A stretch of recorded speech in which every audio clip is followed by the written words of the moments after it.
This is Amani with Build Brothers. Started my digital inspection for a realtor. We're in the Logan Heights area, and today we are looking at both a flat roof and a shingle roof. For these digital inspections, we always like to start underneath the eaves just to get an idea of the condition of the wood. In this case, these eaves are actually boxed in with stucco, but we can see the fascia board on the outside here, and it appears to be in, okay condition. It's in adequate condition. We do have some of the paint coming off on the back end here. But first off, I want to start on the flat roof. This is the first story, and you can see that there used to be a scupper drain over here that was actually deleted, and so they went and added this one right here. We do have drip edge, which is that metal flashing that goes along the perimeter. And then we also have this gate that is added to the side here.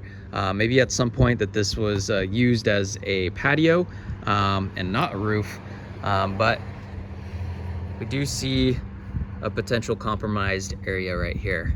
So any roofing material, we don't want to have anything bolted in like that, because that is going to cause a leak in the future, and you can see how this is already open and has the potential to do so.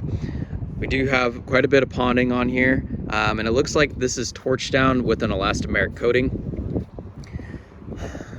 So you can see the scupper, the old one was right over here, and then we have some more ponding over here.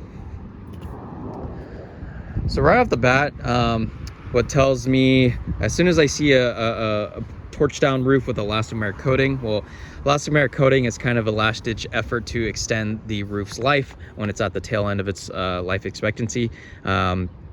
So totally gonna recommend to replace this roof. And we also want to solve the ponding issue and divert this water a little bit differently, because it's not ideal to have the water kind of coming off to the side right where the walkway is.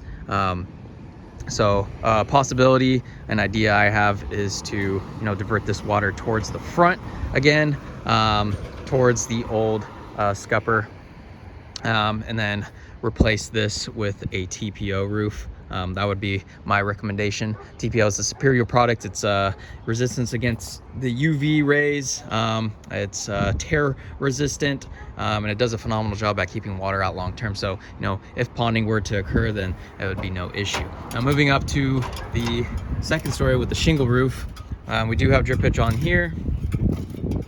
And this is a low sloped roof. So this looks like to be about a 212 pitch roof.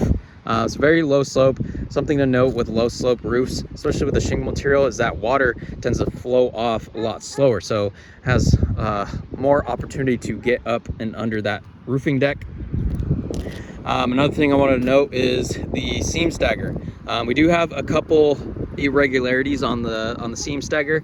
So we have a couple stacked seams. We always want to see and make sure that these seams are at least 6 inches apart in a staggered formation. We don't want to have stacked seams, because again, that is going to allow the water to get right and up and under where those nails are hammered in. So just something to note. Looks like these penetrations are all sealed, so that was a good sign. But for roofs like this, we're always going to recommend using a thicker underlayment, an upgraded underlayment. It's called the titanium peel and stick, and that's what we always put on low slope roofs with shingle on top of them, if we're not putting TPO.